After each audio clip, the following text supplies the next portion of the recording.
আসসালামু আলাইকুম, কেমন আছেন সবাই? আশা করি আপনারা সবাই পরিবার পরিজন নিয়ে অনেক অনেক ভালো আছেন। আমিও আলহামদুলিল্লাহ আমার পরিবারের সবাইকে নিয়ে ভালো আছি। নতুন দিনে নতুন আরেকটি ভিডিও নিয়ে চলে আসলাম আপনাদের মাঝে। আশা করি আজকের ভিডিওটি আপনাদের কাছে ভালো লাগবে। সকালবেলা ঘুম থেকে উঠে অফ ক্যামেরায় সকালের নাস্তাটা সেরে নিয়েছি, তারপরে চলে আসলাম আপনাদের মাঝে। আমি এক কাপ চা খেয়ে নিচ্ছি, সেইটাই আপনাদের সাথে শেয়ার করতেছি। নিজের জন্য তো একটু রিল্যাক্স সময় বের করে নিতে হয়, তাই একটু রিল্যাক্সে এখন এক কাপ চা খেয়ে নিব, তারপরে আবার চলে যাব আমার প্রিয় সংসারের কাজগুলো করার জন্য। আপনারা যারা এই মুহূর্তে আমার ভিডিওটির সাথে আছেন, একটি লাইক দিতে ভুলে গিয়েছেন, প্লিজ একটি লাইক দিয়ে আমার ভিডিওটি কন্টিনিউ করবেন। আর যদি আমার ভিডিওর কোথাও কোনো কথা কাজ আপনাদের মনে ধরে থাকে, তাহলে চাইলেই আমার চ্যানেলটিকে একটি সাবস্ক্রাইব করে নিতে পারেন। আর যারা এই কাজগুলো করে নিয়েছেন তাদেরকে জানাই অসংখ্য ধন্যবাদ। অফ ক্যামেরায় কিন্তু আমি অনেক কাজ সেরে নিয়েছি।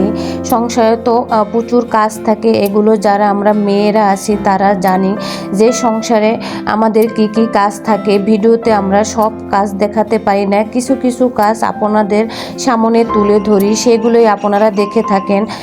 ক্যামেরার পিছনে তো আমাদের জীবনে অনেক কাজ থাকে, সব কাজে আপনাদের সামনে তুলে ধরা সম্ভব না।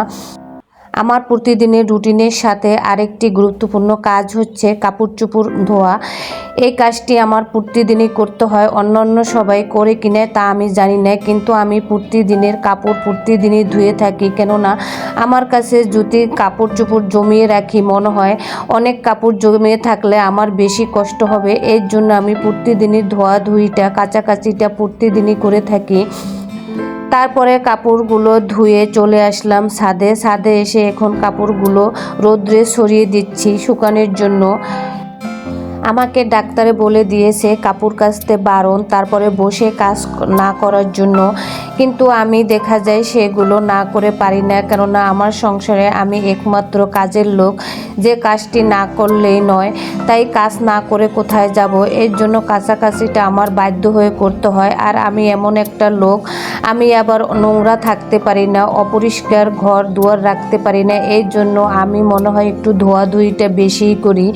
এগুলো আমি বলতেছি না, এগুলো আমার পরিবারের লোক, আমার শ্বশুর বাড়ির সবাই বলে যে আমি নাকি একটু ধোয়াধুয়িটা বেশিই করি।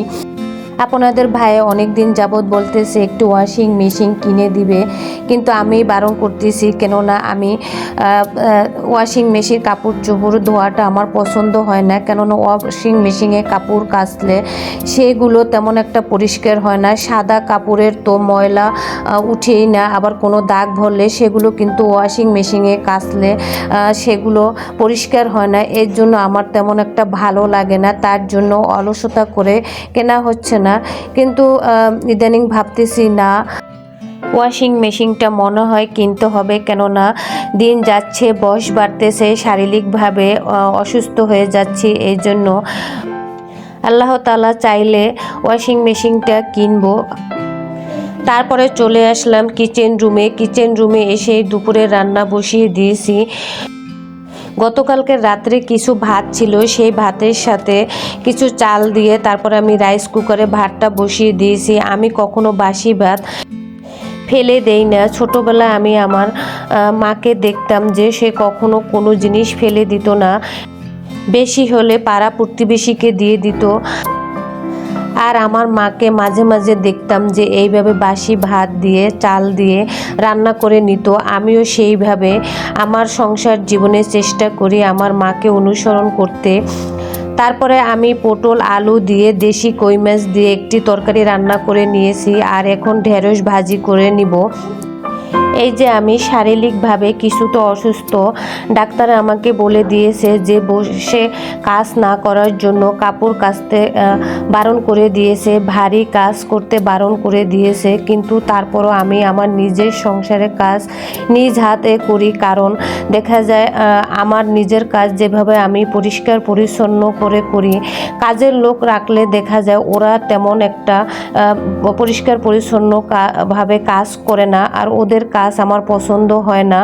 দেখা যায় ওরা কোনো রকমে কাপড় কাচতে দিলে সেই কাপড়গুলো করে কি সাবানের গুঁড়া দিয়ে ভিজিয়ে না কেচে ধুয়ে তারপরে রোদ্রে দেয়, সেগুলো আমার একদম পছন্দ হয় না। আর ওদের কাপড় কাচালে ওদের কাপড় পরিষ্কার হয় না, এর জন্য আমি দেখা যায় কাজের লোক দিয়ে কাজ করাই না। তারপরে থালা বাটি ধুলে সেগুলো আমার পছন্দ হয় না, কেননা থালা বাটি ওরা তেমন একটা পরিষ্কার করে ধোয় না। তারপরে আমার ঢেঁড়স ভাজিটা হয়ে গিয়েছে। আজকে আমি কাঁচা পেঁপে দিয়ে তারপরে ট্যাংরা মাছ দিয়ে রান্না করব, এর জন্য আমি এখন কাঁচা পেঁপের তরকারিটা বসিয়ে দিয়েছি। তারপরে যা বলতেছিলাম, আমি একটু খুঁতখুঁতে টাইপের লোক, অন্যের কাজ আমার পছন্দ হয় না, কেননা আমি যে কাজেই করি না কেন একটু পরিষ্কার করে করার চেষ্টা করি। আমার কাজটা যদি কমও করি তারপরে আমি চেষ্টা করি যে কাজটাই করব একটু পরিষ্কার করে কাজ করার চেষ্টা করি, তাই ওদের কাজ আমার পছন্দ হয় না।